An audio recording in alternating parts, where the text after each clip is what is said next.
হাতে মেখে ছোটো মাছের চচ্চড়ি এইভাবে রান্না করলে এতটাই টেস্টি হয়, প্রতিদিন রান্না করতে ইচ্ছে করবে।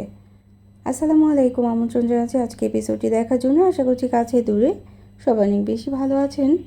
অনেক সময়ই আমাদের মাছ মাংস খেতে ইচ্ছে হয় না, তখন কিন্তু ছোটো মাছের এই রেসিপিটা থাকলে এক প্লেট ভাত নিমিশেই শেষ হয়ে যায়। রেসিপি ভালো লাগলে লাইক কমেন্ট শেয়ার করে পাশে থাকতে পারেন। তো নদীর মাছ নিয়ে নিলাম, ভালোভাবে কেটে ধুয়ে পরিষ্কার করে নিয়েছি মাছটাকে, এবং টমেটো স্লাইস করে রাখা, পেঁয়াজ কুচি, মরিচ ফালি, 4টে কুমড়ো পাতা নিয়ে নিলাম এবং আলু নিয়ে নিয়েছি চিকন করে কেটে রাখা। এখন এই আলুটাকে মেখে নিতে হবে মশলা দিয়ে। পরিমাণ মতো লবণ দিলাম, 1 চা চামচ হলুদের গুঁড়ো, 1 চা চামচ ধনে গুঁড়ো দিয়ে মেখে নিতে হবে। পেঁয়াজের পরিমাণটা একটু বেশি দিতে হবে। পেঁয়াজ কুচি এবং মরিচ ফালিটা, কাঁচা মরিচ ফালি দিয়েই এই রান্নাটা করলে বেশি ভালো হবে। হাতে মেখে করব, তো হাতে মেখে রান্না করার জন্য মশলাটা পরিমাণটা কিন্তু খুব বেশি দেওয়া যাবে না, তাহলে মশলার গন্ধটা করতে পারে। আর খুব বেশি মশলারও দরকার হয় না। আমি আদা রসুনের পেস্টটাও কিন্তু ব্যবহার করিনি। এখন হাতে একটু প্রেস করে করেই মেখে নিতে হবে, যাতে পেঁয়াজ থেকে পানিটা বের হয়ে আসে। চাইলে কিন্তু একটা হ্যান্ড গ্লাভসও পরে নিতে পারেন, যেহেতু আমরা মরিচটাও কিন্তু হাতে একটু প্রেস করে করেই মেখে নিচ্ছি। তো এখন মেখে আমি রেখে দেবো 5-7 মিনিট। তো টমেটোটা দিতে ভুলে গিয়েছিলাম, তারপর আমরা টমেটো দিয়েও আরও কিছুক্ষণ মেখে নেব এবং 1 টেবিল চামচ পরিমাণ সরষের তেল দিয়ে দিলাম। এই সময় কিন্তু অবশ্যই সরষের তেলটা দিয়ে মেখে রাখতে হবে, তাহলে মশলার গন্ধটা খুব একটা প্রকট হবে না। যেহেতু আমরা নাড়ানাড়ি করব না এবং মাছটাও আমরা মেখে নেব, মাছটা মাখার জন্য কিন্তু হলুদের গুঁড়ো এবং লবণ দিয়ে, পরিমাণ মতো লবণ দিয়ে মাছটা মেখে নিতে হবে। চাইলে মাছটা কিছুক্ষণ রেখে দিতে পারেন, আর না হলে সাথে সাথেই কিন্তু চুলোয় চাপিয়ে দিতে পারেন। তো প্রথমে আমরা আলু এবং সবজিটা চুলোতে দিয়ে দেব, আর চুলোতে দেওয়ার আগে কুমড়ো পাতা বিছিয়ে নেব। যেহেতু হাতে মেখে রান্নাটায় নাড়ানাড়ি করতে হয় না, এজন্য কিন্তু নিচে কড়াইয়ে একটা কুমড়ো পাতা বিছিয়ে নিতে হবে। তো টমেটোটা আমি মেখে দিয়ে দিলাম, চুলোতে কড়াই দিয়ে দেব।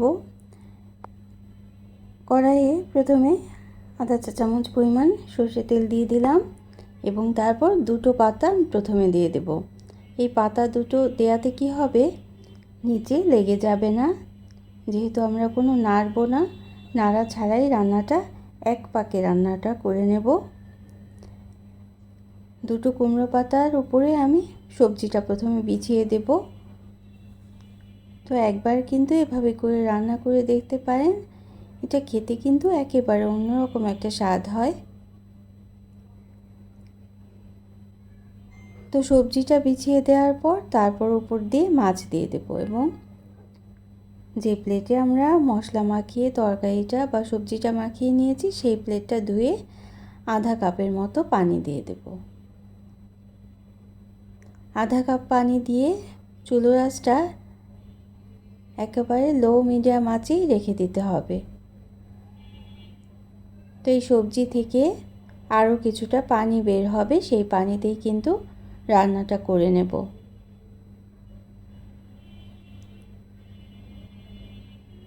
সব ধরনের রান্নারই একটা অন্যরকম স্বাদ আছে।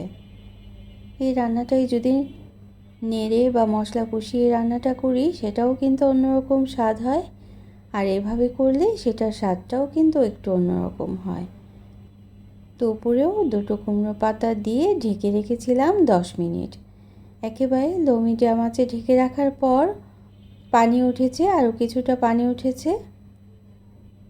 তারপর ঢাকনাটা খুলে এভাবে চেপে চেপে দিতে হবে, যাতে উপরের পাতাটা একটু সুন্দর করে কুক হয়ে যায় এবং ভিতরের সবজিগুলো খুব সুন্দরভাবে কুক হয়ে যায়। এজন্য একটা স্পুন দিয়ে এভাবে করে একটু প্রেস করে করে দিতে হবে।